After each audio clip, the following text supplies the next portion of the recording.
நாட்டுல சனாதன தர்மம் அப்படின்ற ஒரு வார்த்தை ரொம்ப அடிபடுறது. எல்லார் வாயிலையும் பூந்து புறப்படுற ஒரு வார்த்தை. அடிபடுறதா அடி வாங்குறதா? ரெண்டுமே சுவாமிகள்.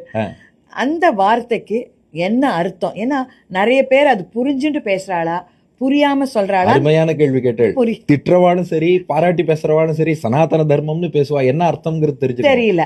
அதனால சனாதன தர்மம்னா என்ன அப்படின்றது நீங்க கொஞ்சம் தெளிவா நம்ம நேயர்களுக்கு எக்ஸ்பிளைன் பண்ணணும். சரி, இந்த சனாதன தர்மம்ங்கிற வார்த்தைய முதல்ல ரெண்டா பிரிச்சுக்கணும். ஒன்னு சனாதனம், இன்னொன்னு தர்மம். சனாதனம்னா தொடக்கம் முடிவு இல்லாமல், அழியாமல், எட்டர்னலா இருப்பதுன்னு அர்த்தம்.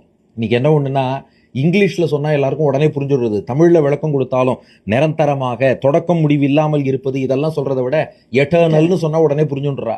அதனால சனாதனம்னா எட்டர்னல்னு அர்த்தம். இப்ப தர்மம்ங்கிற வார்த்தைக்கு வருவோம். இந்த தர்மம்ங்கிற வார்த்தையை ரெண்டு விதமா விளக்கலாம். ஒன்னு தர்மம்னா செட் ஆஃப் ரூல்ஸ், அதாவது ஒரு அறநெறிகளின் தொகுப்புன்னு வச்சுக்கலாம். இந்த அறநெறிகளை ஃபாலோ பண்றதால எல்லாருக்கும் எல்லா நன்மைகளும் கிடைக்கும்.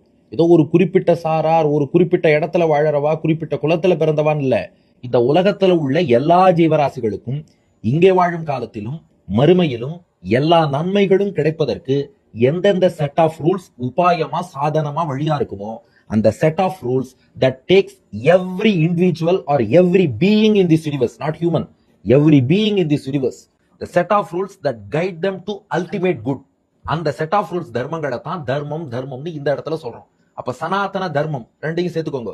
எல்லோரும் எல்லா நன்மையும் பெற வேண்டும் என்பதற்காக நிரந்தரமாக எட்டர்னலா எந்த செட் ஆஃப் ரூல்ஸ் இருக்கோ அதுக்கு சனாதன தர்மம்னு பேரு. அதனாலதான் இந்த சனாதன தர்மம்ங்கிறத நாம ஒரு நாட்டுக்குள்ளேயோ ஒரு மதத்துக்குள்ளேயோ குறுக்கவே முடியாது. இந்த சனாதன தர்மம் நம்முடைய ஸ்கிரிப்சர்ஸ்ல, நம்முடைய பாரம்பரிய நூல்கள்ல நிறைய இடங்கள்ல வருது. அதுல எல்லா இடத்துலயும் பாருங்க, அவ சனாதன தர்மம்னு ரிலீஜன், இறை வழிபாட்டை மட்டும் சொல்லல. இப்போ ஒரு உதாரணமா, நீ சத்தியத்தை பேசு, தர்மத்தின்படி நட, இது சனாதன தர்மம்ங்கிறா. இப்போ உண்மையை பேசுறதுங்கிறது எல்லாருக்கும் ரிலேட் ஆகும். ஒரு ஹிந்து தான் இல்ல, ஒரு கிறிஸ்டியன் தான் இல்ல, ஒரு முஸ்லீம் தான் இல்ல, ஒரு பிராமணன் இல்ல, பிராமணர், இதெல்லாம் எதுவுமே கிடையாது. ஆண் பெண் ஒண்ணுமே கிடையாது. உண்மை பேசுனா அது எல்லாருக்கும் பொருந்தும். அப்பா அம்மாவை விழுந்து வணங்கு, அப்பா அம்மாவுக்கு மரியாதை கொடு, இது யாருக்கு பொருந்தும்? எல்லாருக்கும் பொருந்தும். கொடுத்த வாக்க காப்பாத்து, எல்லாருக்கும் பொருந்தும். அற வழியில வாழு, எல்லாருக்கும் பொருந்தும். எல்லார்த்தையும் அன்பு காட்டு, எல்லாருக்கும் பொருந்தும்.